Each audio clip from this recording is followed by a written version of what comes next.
Bonjour, c'est Ursule encore. On est le 10 août 2021.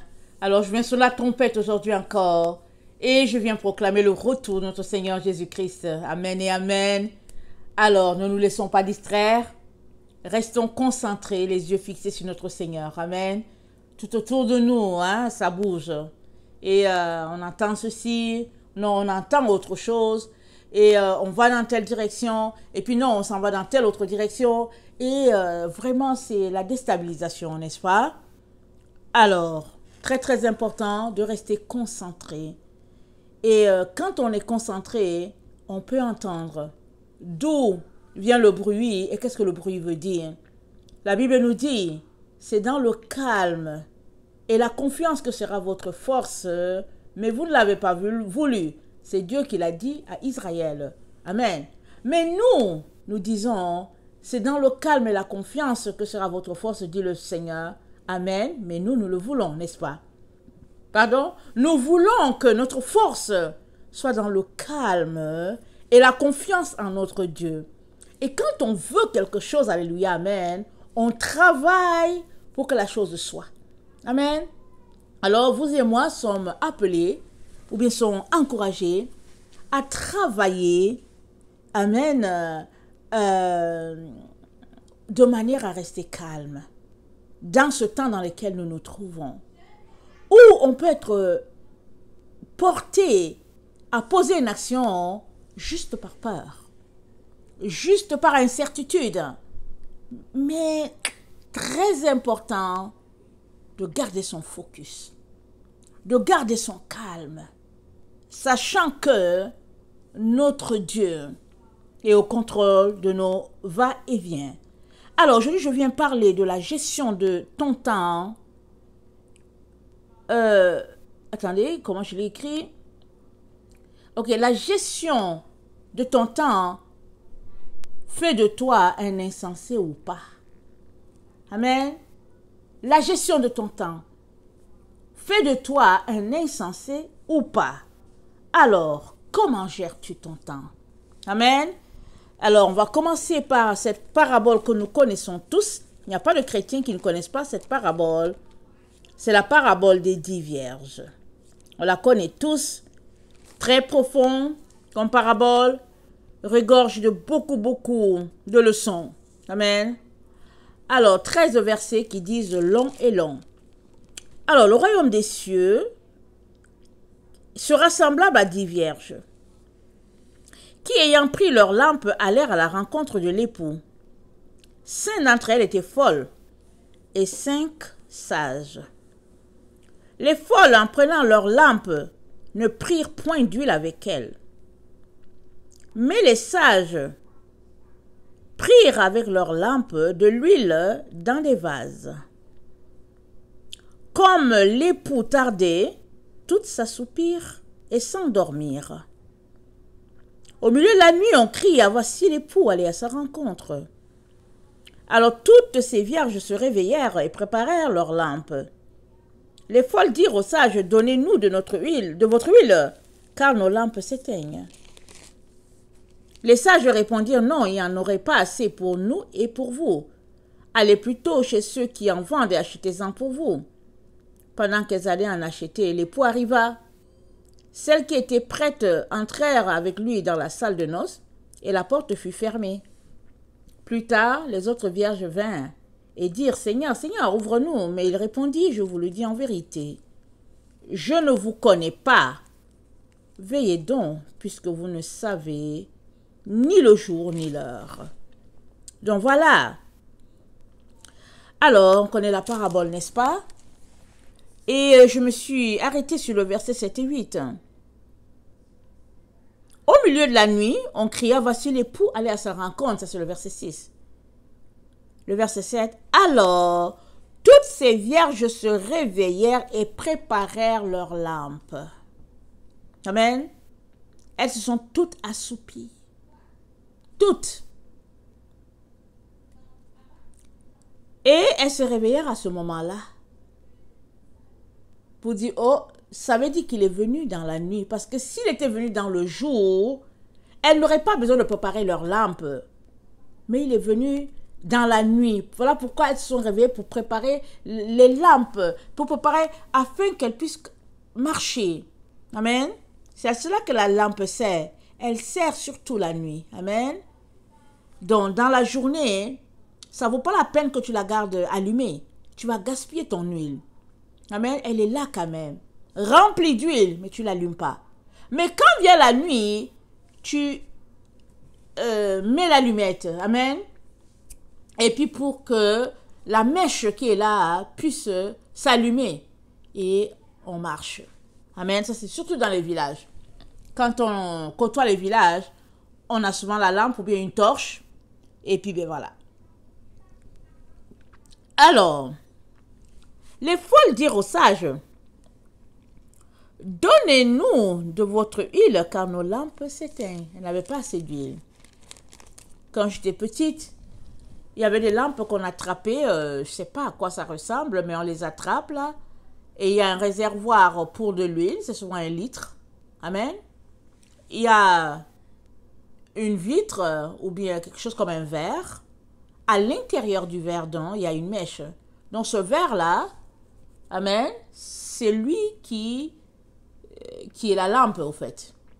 Alors la mèche à l'intérieur brûle et elle fait que la lampe protège la mèche contre le vent ou bien un éclat. Je veux dire, s'il y a la pluie qui vient et tout, il faudrait tout faire pour que la pluie ne mouille pas toute la lampe, parce qu'il y a aussi des espaces qui laissent passer un peu la fumée. Amen. Alors on attrape ça et on marche la nuit.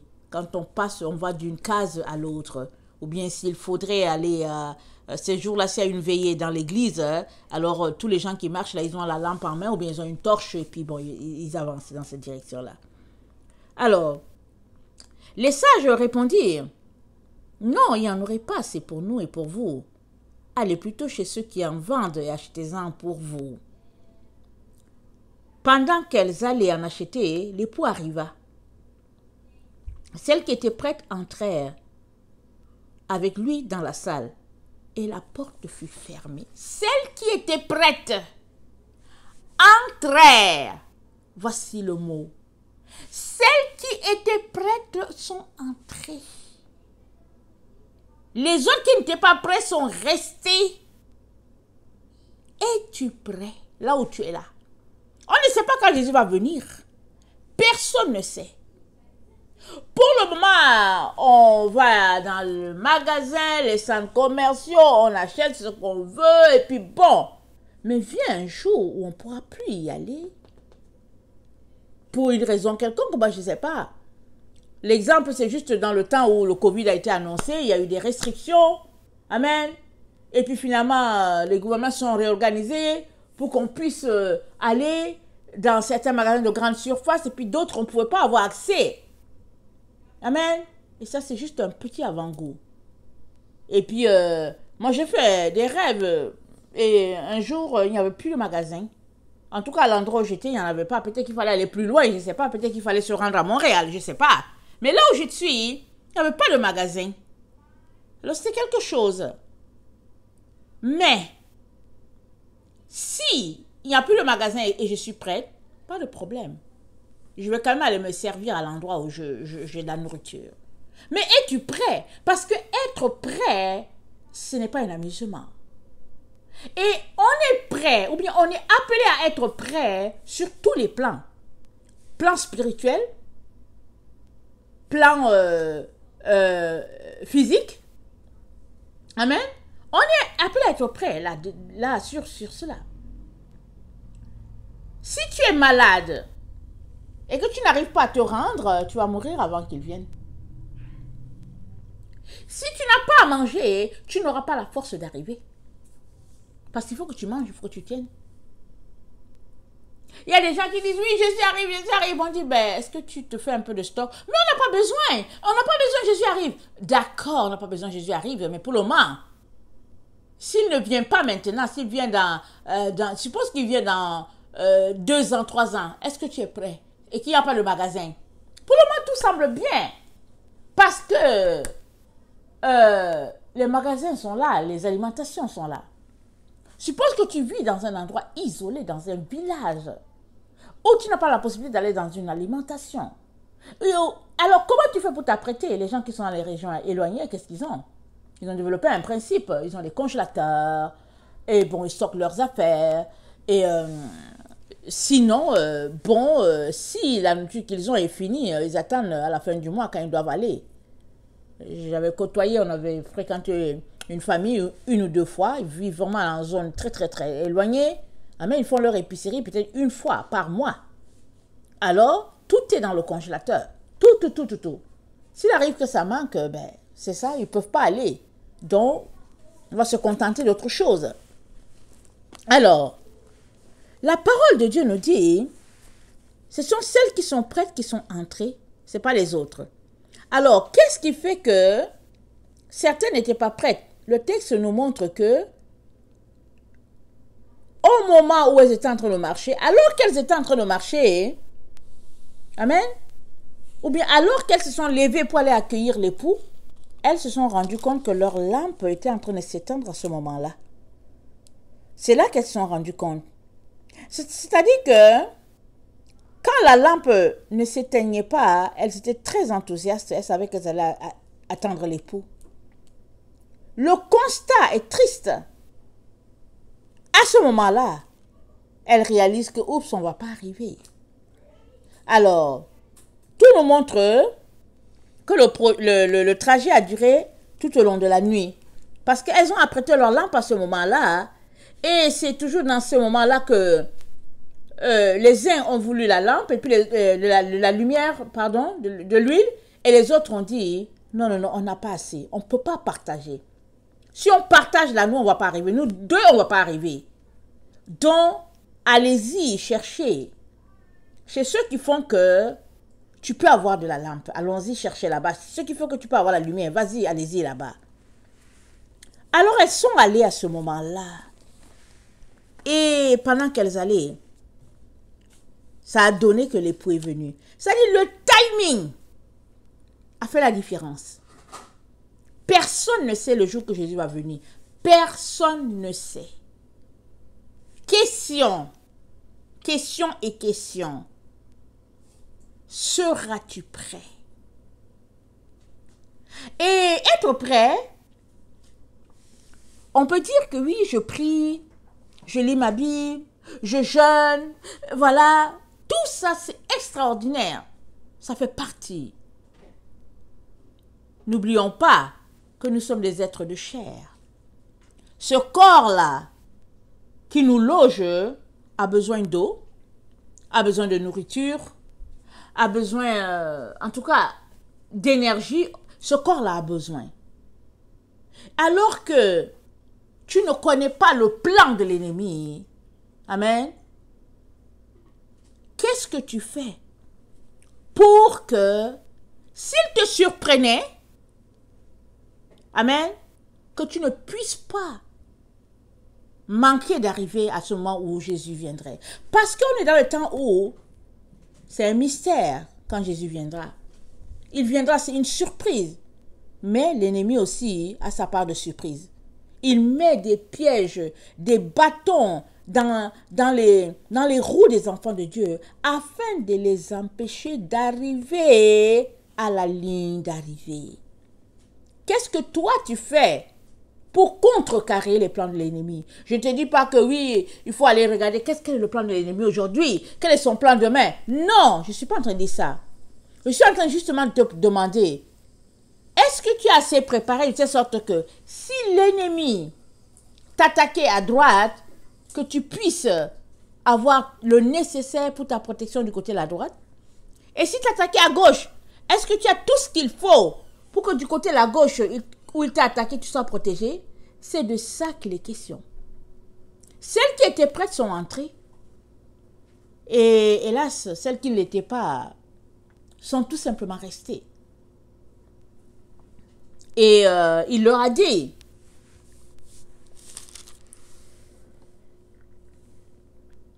je vous le dis en vérité, je ne vous connais pas. Alors on peut se dire, mais ce n'est pas de leur faute. On peut dire, bon, elles étaient quand même parties. Et puis bon, c'est pas de leur faute si elles ont manqué de l'huile. Mais le texte nous montre que c'est de leur faute. Parce que parmi elles, il y en avait qui avaient assez d'huile. Mais qu'est-ce qui détermine la quantité nécessaire pour l'attente de Jésus? On ne sait pas. On ne sait pas quelle est la quantité d'huile nécessaire qui va faire que on sera prêt quand Jésus viendra. On ne sait pas. Tout ce qu'on sait, c'est que nos lampes, amen, qui sont nos esprits, amen, ont tout ce qu'il faut pour s'apprêter.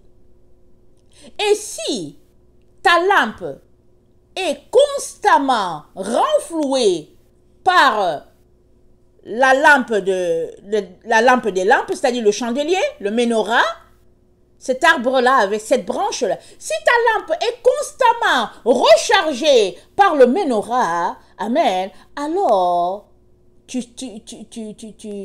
seras prête. Ou bien tu seras prêt ce jour-là. Tu sauras quand il viendra.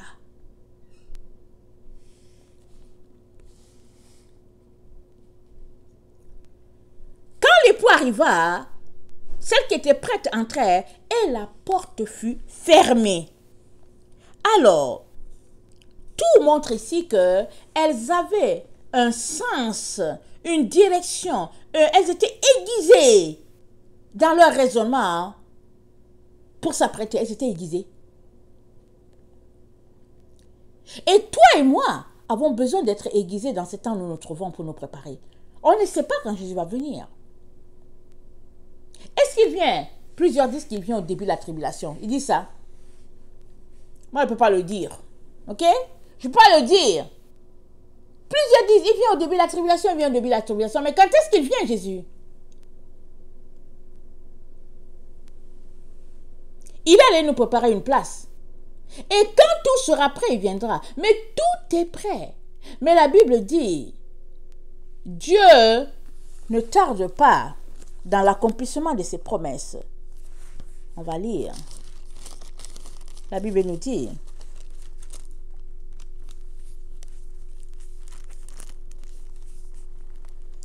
de Pierre 3, le verset 9, le Seigneur ne tarde pas dans l'accomplissement de la promesse, comme quelques-uns le croient, mais il use de patience envers vous, ne voulant pas qu'aucun périsse, mais voulant que tous arrivent à la repentance. Il veut qu'on vienne tous à la repentance, qu'on puisse tourner le dos au monde. Et une fois qu'on se repent, amen, la lumière divine nous visite. Et nous sommes remplis de connaissances et de sagesse pour savoir que, oh, il faut être prêt. Il faut faire ceci, il faut faire cela, il faut poser telle action et il faut s'apprêter.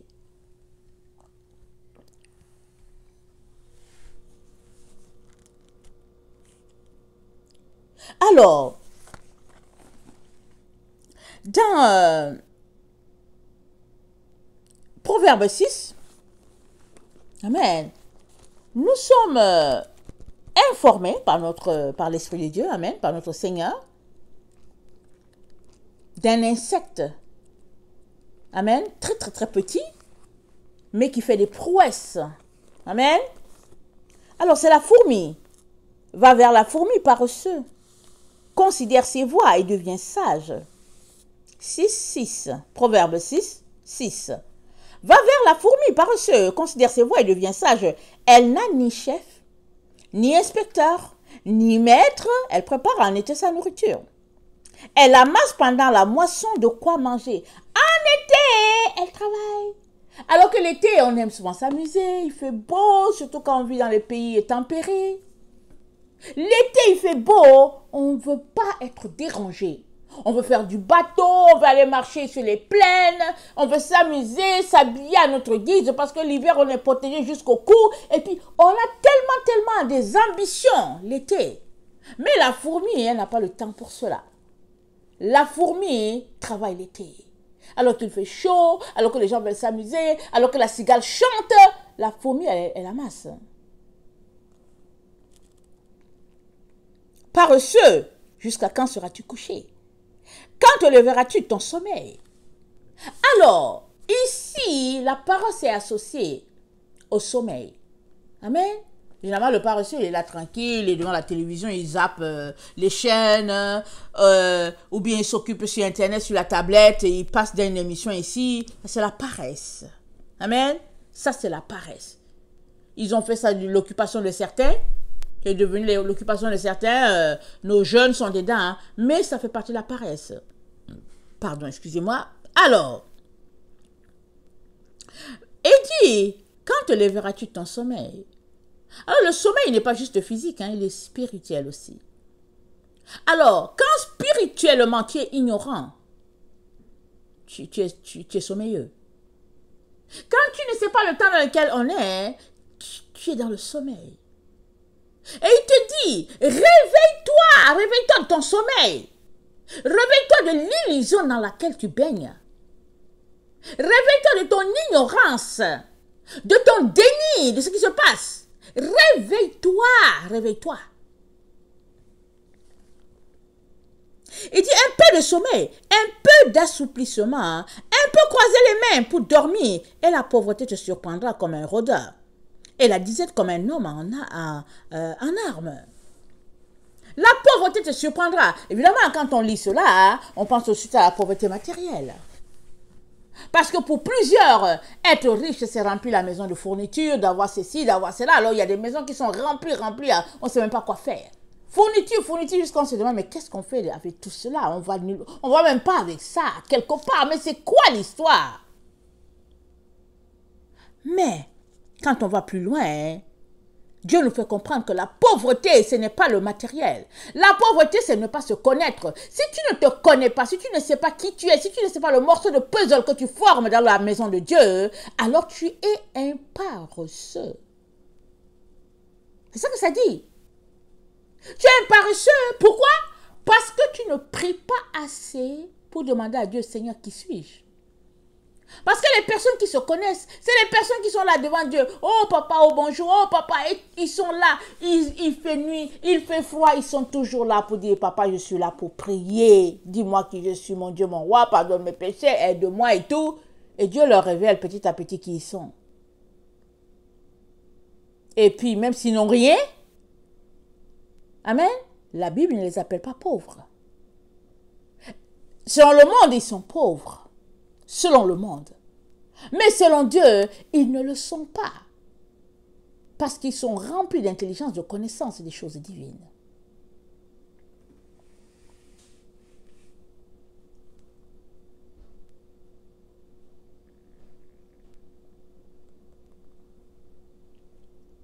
Es-tu appelé paresseux? Fais-tu partie des personnes que Dieu appelle paresseux parce que tu es ignorant de qui tu es? Parce que tu sommeilles, tu somnoles. Tu n'es pas dans les choses de Dieu. Dieu te dit, va prier, mais toi, tu veux faire autre chose. Tu es paresseux. Je te dis, prie. Tu dis, oh non, attends, je vais écouter telle personne. Voilà. Pendant que tu écoutes la personne, si c'est une personne qui marche selon Dieu, elle a pris le temps, amen, cette personne-là, pour préparer ce qu'elle va t'apporter. C'est-à-dire, elle a pris le temps pour chercher. Elle est restée éveillée. Oui, c'est bien de l'écouter. Mais après, qu'est-ce que tu fais? Est-ce que tu continues de l'écouter? Ou bien tu continues de sommeiller pour dire que je vais écouter une autre personne? Et puis finalement, tu passes la journée d'écouter personne à personne et puis personne à personne. Et quand tu finis, tu auras écouté 20 personnes et toi-même, tu n'auras pas fouillé une seule information pour toi-même. Une information qui te donnerait une idée juste de qui tu es en tant que personne, en tant qu'individu. Devant Dieu. Parce que la fourmi, elle savait qui elle était. La fourmi sait qui elle est.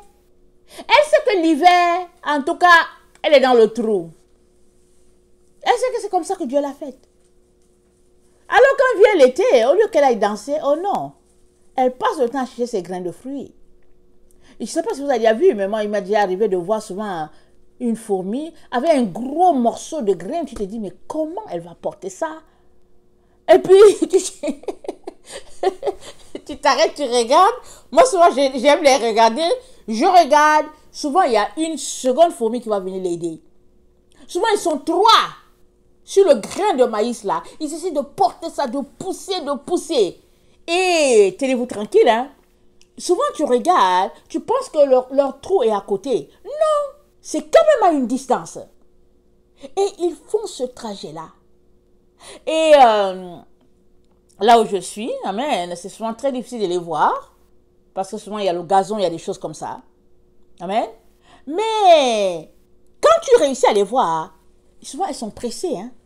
Elles sont pressées, elles n'ont pas le temps à perdre. Pendant que les autres sont en train de partir, les autres sont en train de venir en sens inverse. Et puis ça travaille. Tu regardes, tu dis waouh. En tout cas, moi, quand j'étais petit, j'aimais les regarder. J'aimais regarder ce groupe-là. Amen. Et elles travaillent. On a l'impression qu'elles ne font rien et puis elles marchent et elles vont. Mais elles s'en vont chercher les grains. C'est des grains de riz, peu importe, elles s'en vont chercher les grains. Elles envoient ça dans leur trou. Mais toi, à quoi passes-tu le temps? Comment entasses-tu tes réserves? Parce que la sagesse, c'est aussi cela. Savoir stocker. Amen. Pour les jours mauvais.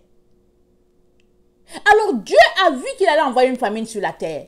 Il l'a tellement vu qu'il s'est dit, bon, qui est-ce qu'on va envoyer pour régler cette situation-là? Cette crise humanitaire, qui allons-nous envoyer? Il a décidé d'envoyer Joseph. Mais il s'est dit, mais comment est-ce que je veux faire? Il est tellement pouponné par son père, tellement protégé, tellement que je ne sais pas comment je vais faire. Excusez-moi. Il dit, ok, je vais utiliser la méchanceté de ses frères. Je vais les utiliser. Comme ils sont méchants envers Joseph là, on va transformer ça en bien pour la famille. Je vais utiliser leur méchanceté. On a vu pendant la vidéo d'hier que Dieu nous juge selon nos voies, n'est-ce pas? Est-ce qu'il y a eu un jugement sur eux? Oui, il y a eu un grand jugement sur eux. Parce que pendant au moins 20 ans, ils ont gardé un secret à leur père. Ils ont dû être tourmentés, torturés. Ils ont gardé le secret. Faisant croire à leur père que Joseph était mort, mais ils savaient en leur âme et conscience qu'ils l'avaient vendu à des Arabes. Ils avaient vendu Joseph à des Arabes. Alors Dieu savait que Joseph était venu pour une mission spéciale sur la terre. Et son père Jacob l'a vu tout de suite. D'ailleurs, c'était le fruit de son amour avec Rachel. Alors, Jacob l'a vu tout de suite. Il s'est dit, celui-là, c'est un joyau. Je vais le garder pour que personne ne le touche. Mais ce qui était spécial avec Jacob, c'est qu'il a gardé soigneusement les deux enfants de Rachel. Joseph et Benjamin.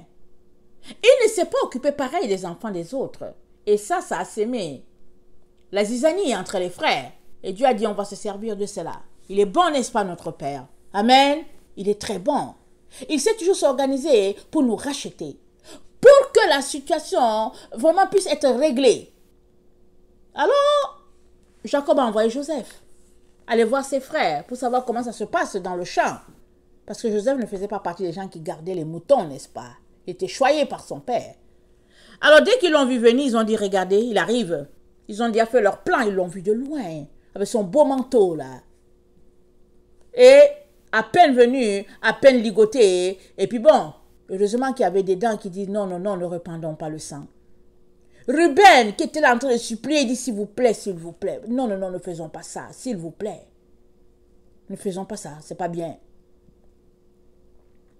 Et finalement, je pense deux l'ont remporté. Je pense que c'était Ruben et puis peut-être... attends, c'est pas Dan, c'est... je pense que c'est Gad. Je pense que c'est ça. Je ne me rappelle plus exactement de l'histoire. Il y a deux qui ont remporté sur les autres qui ont dit non, ne faisons pas ça. Joseph a été vendu à des Madianites. Et eux, ils l'ont vendu maintenant à Potiphar comme un esclave. Or, Dieu avait un plan extraordinaire pour la famille et pour tout le clan. Et Joseph a été testé, et testé, et testé pas à peu près, de tout bord, de tous côtés, parce que Dieu voulait savoir s'il allait tenir. C'est comme si tu es là, et les balles vraiment viennent dans ta direction. Il faut que tu les renvoies le plus rapidement, à gauche, à droite, devant, en arrière, partout. Tu dois toujours vraiment être aux aguets pour renvoyer les balles. Joseph a tenu ferme à son Dieu. Et un jour vint où il est sorti de la prison Quand il est sorti là, ils l'ont d'abord habillé là. Ils l'ont lavé, bien coupé les cheveux, bien nettoyé. On l'a habillé parce que tu ne te présentes pas devant Pharaon en habit sale. Donc Joseph est sorti de la prison, habillé, vraiment, vraiment correctement, pour venir expliquer le rêve du Pharaon. Alléluia. Mais quand Joseph est sorti de là, alléluia, habillé tel qu'il était, il n'est plus jamais rentré dans la prison. Jamais plus. Parce que Dieu l'avait jugé digne maintenant de pouvoir régler le problème de la famine, de la terre. Dieu l'avait jugé digne à ce moment-là. Alors, notre Dieu, il avait mis de la sagesse en Joseph. Amen. Et malgré qu'il était détesté pour les dons qu'il avait, Dieu avait mis en lui beaucoup de sagesse. Dans les temps dans lesquels nous sommes, Dieu nous a donné la sagesse, à profusion d'ailleurs. On a le Saint-Esprit. Mais, utilises-tu la sagesse de Dieu pour marcher dans cette ténèbre où nous nous trouvons, ou bien es-tu en train de marcher sur la sagesse de ce monde? Parce que si tu marches sur la sagesse de ce monde, je veux te dire une chose, tu vas te faire planter. Eh oui, tu vas te faire planter à quelque part. Parce que la sagesse de ce monde n'est que illusion, mensonge, fourberie. Ce n'est que cela. On te fait croire qu'il y a une situation alors qu'il n'y a rien. On te fait croire qu'il y a le lion qui arrive. On dit courez, courez, courez, le lion arrive. Mais quand tu regardes en arrière, il n'y a pas de lion, il n'y a personne. Il n'y a rien. Mais tu as couru. Et pendant que tu cours pour aller le plus loin possible, ce qu'il calcule, c'est l'espace où tu étais. Alors quand tu veux revenir, il n'y a plus moyen. On t'a déjà éloigné de ton espace. Te racontant une histoire fausse. Jésus nous a dit de faire attention pour ne pas être séduit. Alors, on ne sait pas ce que les folles, les dites folles faisaient. Amen.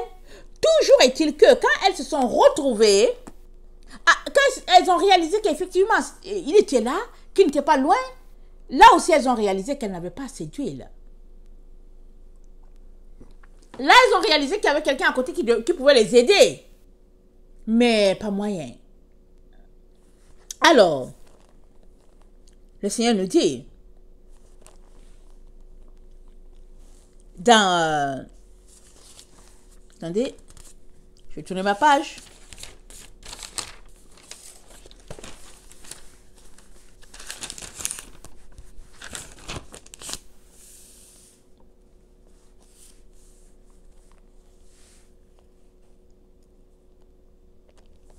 Apocalypse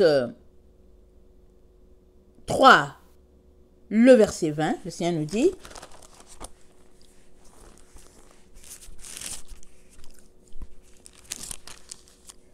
voici, je me tiens à la porte et je frappe. Si quelqu'un entend ma voix, ouvre la porte, j'entrerai chez lui. Je souperai avec lui et lui avec moi. Et es-tu en train de souper avec Jésus en ce moment? Fais-tu partie de ceux qui soupent avec Jésus? Parce que si tu soupes avec Jésus et lui avec toi, ce n'est pas possible que tu puisses manquer de sagesse. Ce n'est pas possible que tu puisses en manquer. Parce que ta communion avec ton Seigneur te donnera d'être averti. Amen. La communion avec ton Seigneur te donnera de gérer ton temps. Mais te dis comment? Pour ne pas être appelé insensé. Parce que les 5 là, les folles qui sont en fait, le synonyme c'est insensé, les folles là, amen, elles ne sont pas arrivées par pure négligence. Mais on ne sait pas pourquoi elles n'avaient pas préparé leur lampe avant comme les autres. Qu'est-ce qui fait qu'elles n'avaient pas préparé ça avant? Je ne sais pas. On ne sait pas. On peut, comment on appelle ça là? On peut philosopher là-dessus, mais ça ne va pas tellement nous faire avancer. On peut imaginer notre temps actuel avec tous les divertissements qu'il y a. Et on peut se dire, bon, voilà, elle regardait un match de football, ou bien elle regardait Serena Williams jouer au tennis, et puis elles avaient l'impression de faire quelque chose, je ne sais pas. Mais il est de notre responsabilité, amen, d'être sage. Et la sagesse, elle ne s'arrête pas juste au niveau spirituel. La sagesse fait que c'est dans tous les domaines de ta vie. Si tu travailles, la sagesse divine, elle va jusque-là. Si tu es mère, père au foyer, la sagesse divine, elle va jusque-là, te donnant de gérer ton temps. Il est question de gérer tes 24 heures. Parce que ici, là, c'est la gestion de temps qui a manqué à ces femmes-là. Parce qu'au moment où on a dit, voici l'époux, elles se sont réveillées. Elles se sont mises à apprêter leur lampe. Et il y en a qui ont dit, on n'a pas assez. On n'a pas assez. Mais les autres avaient assez. Elles se sont juste réveillées, elles ont préparé la lampe, elles sont parties. Entre le temps de réaliser que tu n'as pas assez et le point de départ où tu devrais préparer, qu'est-ce qui s'est passé entre les deux? C'est ça qu'il faudrait répondre. C'est à ça qu'il faudrait répondre. Et comme on ne sait pas les activités de ces femmes, on peut répondre pour nous-mêmes. On peut réaliser que le temps dans lequel nous sommes là, ce n'est pas un temps où on doit s'amuser. C'est pas un temps où on doit dire, ok, au fait, j'ai encore le temps, je vais attendre tel jour, je vais faire... Non, non, non, c'est pas le temps, on ne doit pas s'amuser. On doit tout simplement se préparer. Et c'est tout. On doit se préparer. Vaille que vaille, on se prépare. C'est tout.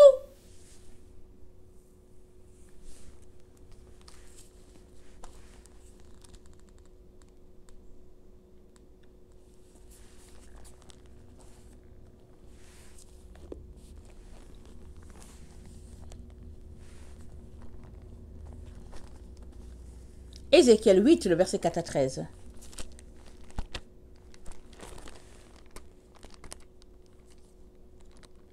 Ézéchiel 8,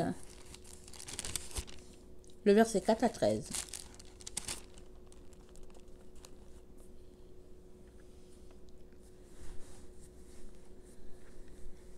Et voici, la gloire du Dieu d'Israël était là, telle que je l'avais vue en vision dans la vallée. Il me dit, fils de l'homme, lève les yeux du côté du septentrion. Je levai les yeux du côté du septentrion, et voici, une idole de la jalousie était au septentrion, de la porte de l'autel à l'entrée. Il me dit, fils de l'homme, vois-tu ce qu'ils font? Les grandes abominations que commet ici la maison d'Israël, pour que je m'éloigne de mon sanctuaire. Mais tu verras encore d'autres grandes abominations. Alors, il me conduisit à l'entrée du parvis. Je regardai et voici, il y avait un trou dans le mur.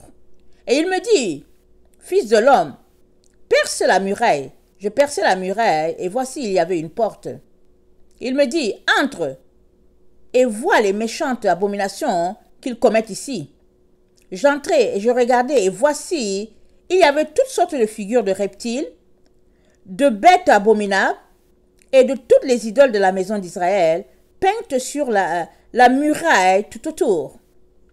70 hommes des anciens de la maison d'Israël, au milieu desquels était Jazania, fils de Shaphan, se tenaient devant les idoles, chacun l'ascensoir à la main, et il s'élevait une épaisse nuée d'encens. Il me dit, fils de l'homme, vois-tu ce que font dans les ténèbres les anciens de la maison d'Israël, chacun dans sa chambre pleine de figures? Car ils disent, l'Éternel ne nous voit pas. L'Éternel a abandonné le pays. Il me dit, tu verras encore d'autres grandes abominations qu'ils commettent. Amen. La maison d'Israël, ils étaient là devant des idoles. Les idoles d'Astarté et de Baal, et puis toutes sortes d'histoires. Amen. Et puis ils leur donnaient de l'encens et tout et tout. À leurs yeux, personne ne les voit. Mais Dieu, il voit tout. Il n'y a rien que tu fais que Dieu ne voit pas. Il n'y a pas une minute que tu gaspilles que Dieu ne sait pas. Tout ce que tu fais en temps est noté. D'ailleurs, tout ce que tu fais est noté. Et la gestion de ton temps est devant Dieu comme un livre ouvert. À quoi passes-tu ton temps? À quoi passes-tu ton temps? Parce que la gestion de ton temps fera que tu seras appelé un jour sage ou bien tu seras appelé insensé. La gestion de ton temps. Parce que la parabole des 10 vierges, c'est la parabole en notre temps, le temps dans lequel nous sommes. Jésus l'a donné à l'avance parce qu'il était sur la terre 2000 ans plus tôt. Mais ça s'applique pleinement à notre temps, le temps de la fin. Alors que nous sommes dans ce temps de la fin, comment gères-tu ton temps? Toutes sortes de distractions autour de nous. Tout. Comment gères-tu ton temps? Passes-tu ton temps à prier pour dire, oh Jésus, ouvre mes yeux, Seigneur, ouvre mes yeux. Ou bien lis-tu ta Bible et puis pratico, que fais-tu? Le pratico, que fais-tu? Il s'agit de cela. Joseph a passé son temps à ouvrir les greniers, à les remplir et puis à fermer et puis ouvrir notre grenier, à remplir et puis c'est ça que Joseph faisait pendant qu'il pouvait encore dans les années de vaches grasses. C'est ça que Joseph faisait. Toi, tu fais quoi? Toi, tu fais quoi pendant que les gens sont en train d'annoncer pour dire que ouais, il y a la famine qui arrive. Tu fais quoi? Est-ce que tu es en train d'amasser? Déjà que on a coupé l'herbe à plusieurs personnes. Bon, il faut faire ceci pour arriver au magasin, il faut faire cela, et puis on ne sait pas ce on ne sait pas ce que demain nous réserve. En ce qui concerne les alimentations, les magasins et tout ça, les centres commerciaux, on ne sait pas ce que ça nous réserve. Mais toi, as-tu trouvé des stratégies pour pouvoir tenir jusqu'à ce qu'ils viennent te chercher? Il y a d'autres personnes qui, dans leur temps,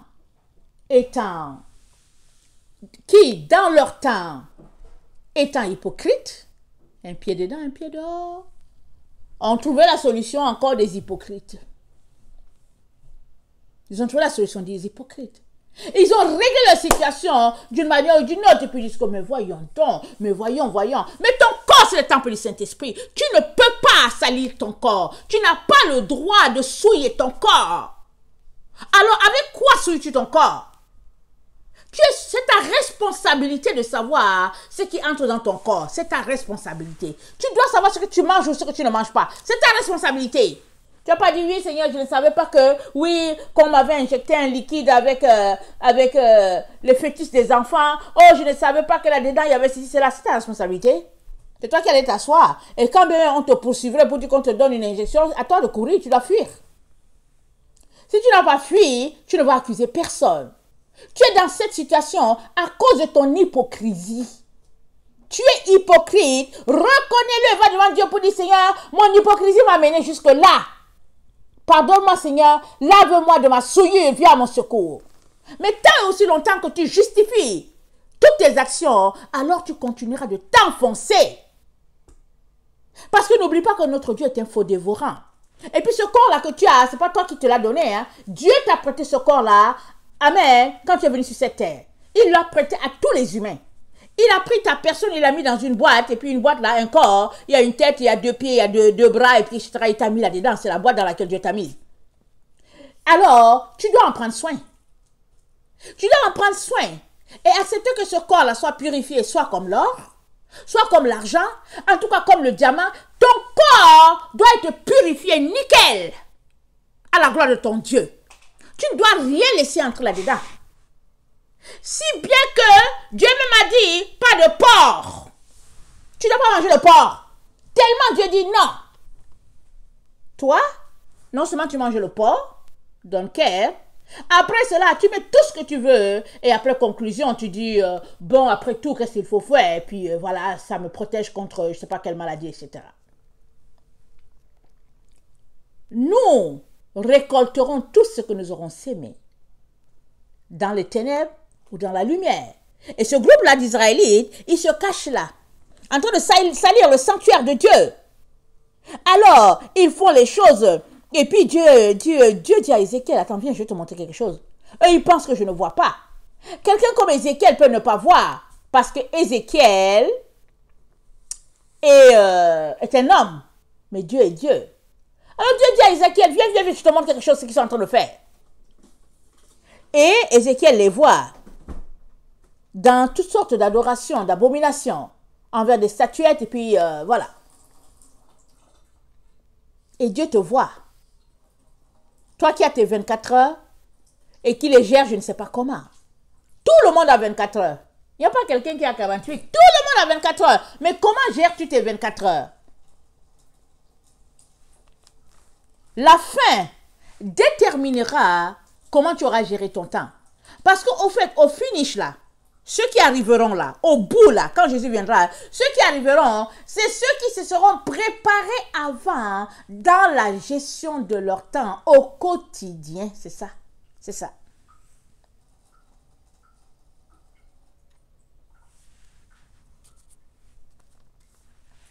Ecclésiaste 8.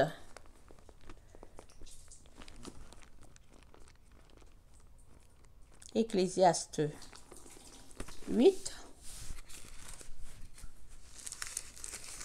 Ça nous dit ceci. J'ai vu tout cela. J'ai appliqué mon cœur à tout ce qui se fait sous le soleil. Il y a un temps où l'homme domine sur l'homme pour le rendre malheureux. Alors j'ai vu des méchants recevoir la sépulture et entrer dans leur repos. Et ceux qui avaient agi avec droiture s'en allaient loin de Dieu, saints, et être oubliés dans la ville, c'est encore là une vanité. Parce qu'une sentence contre les mauvaises actions ne s'exécute pas promptement. Le cœur des fils de l'homme se remplit en eux du désir de faire du mal. Cependant, quoique le pécheur fasse 100 fois le mal et qu'il y persévère longtemps, je sais aussi que le bonheur est pour tous ceux qui craignent Dieu parce qu'ils ont la crainte devant lui. Le bonheur est pour tous ceux qui craignent Dieu. Alors, il dit, j'ai vu tout cela. Amen. Il y a un temps où un homme, où l'homme domine sur l'autre pour le rendre malheureux. On est vraiment dans ce temps-là où vraiment il y a un groupe qui est écrasé. On est dans ce temps-là où, en fait, une classe ou bien deux classes sont écrasées pas à peu près sur la terre. De manière à les soumettre, à leur arracher leurs droits et tout cela. Et l'Ecclésiaste avait déjà vu cela. Et il en parle. Il dit, j'ai vu des méchants recevoir la sépulture et entrer dans leur repos. C'est-à-dire quoi? Ça veut dire qu'ils ont été méchants, hein, et à la fin, ils se sont convertis, ils sont entrés dans le repos. C'est ça qu'il est en train de dire. Il dit, j'ai vu, ils étaient méchants, et ils sont entrés dans le repos. Amen. Et aussi, il a vu aussi les autres qui sont appelés bien s'en aller, oublier complètement. Parce que ça fait partie de la vie.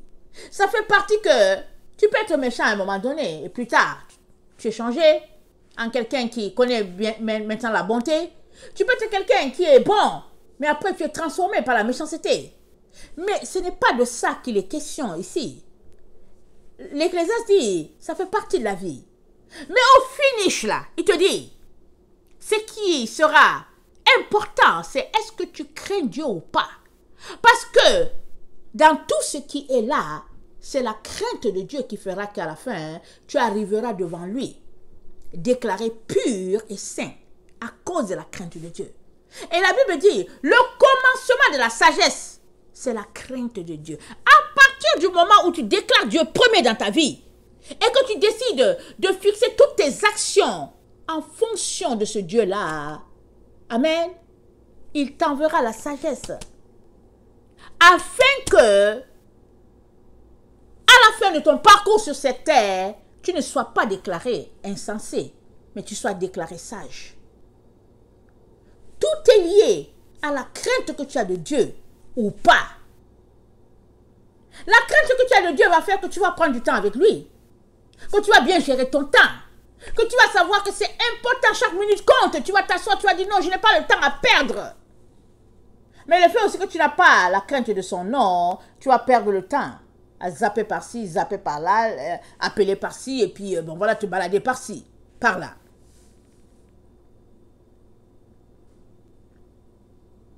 Il dit, le verset 12, « Cependant, quoique le pécheur fasse 100 fois le mal et qu'il y persévère longtemps, je sais aussi que le bonheur est pour ceux qui craignent Dieu parce qu'ils ont de la crainte devant lui. » As-tu de la crainte as-tu de la crainte pour Dieu? Mon frère, ma soeur, crains-tu ce Dieu-là? Alors, si tu le crains, sois tranquille. Parce que c'est dans le calme et la confiance que sera ta force. Crains-tu Dieu? Si oui, sois tranquille. Parce que sa sagesse habite pleinement en toi. Pour que tu puisses te préparer. Pour que tu puisses arriver. Il te parle pleinement. La crainte que tu as de Dieu fait que tu passes le temps à te dépouiller de toutes les souillures qu'il y a en toi pour acquérir beaucoup plus de lumière. Tu ne prends pas les ténèbres pour mettre en toi. Tu n'injectes pas les ténèbres en toi. Non. Au contraire, ce qui est déjà en toi comme ténèbres doit sortir. Ce n'est pas le temps d'ajouter autre chose. Alors que tu viens devant lui en train de prier, supplier, pour dire, Seigneur, enlève le voile de mes yeux, viens à mon secours, aide-moi à arriver. Amen. Il va t'équiper en matière de sagesse pour qu'à la fin, amen, tu puisses arriver dans ces temps-là que lui-même il a fixé. Amen. Pour délivrer ses enfants, au fait, sur cette terre où toute est corruption et corrompue. Parce que le bonheur n'est pas pour le méchant. Amen. Le bonheur n'est pas pour le méchant. Un insensé va se retrouver à être classé parmi les méchants. Le bonheur n'est pas pour les méchants. Le bonheur est pour les sages. Et les sages, ils ont en eux la crainte de Dieu. Crains-tu Dieu, mon frère, ma soeur? Crains-tu Dieu? S'il est celui-là qui dirige ta vie, s'il est l'élément essentiel le plus important de ta vie, je te dis que tu arriveras. Tu arriveras à l'endroit que Dieu veut que tu arrives. Et tu verras sa face. Et ton corps sera transformé. C'est parce que on est rempli d'illusions. Alors l'illusion dans laquelle nous sommes fait que nous ne nous préparons pas assez ou pas du tout. Mais je viens nous encourager à laisser aller toutes les choses futiles et à rechercher pleinement, amen, la sagesse divine. Crions, supplions, appelons au secours, Seigneur, au secours. Viens nous aider. Viens m'aider, Seigneur. Je ne vois pas, je ne comprends pas, Seigneur, je suis mélangé, je suis mêlé, comme on dit. Seigneur, viens à mon secours. Il viendra et il te dira comment t'organiser, comment te préparer pour ne pas être surpris au soir de l'humanité où nous nous trouvons. Amen. Que le Seigneur bénisse sa parole. Je vous aime beaucoup. Et Dieu davantage. Maranatha, Jésus revient. Amen et amen. Soyez bénis.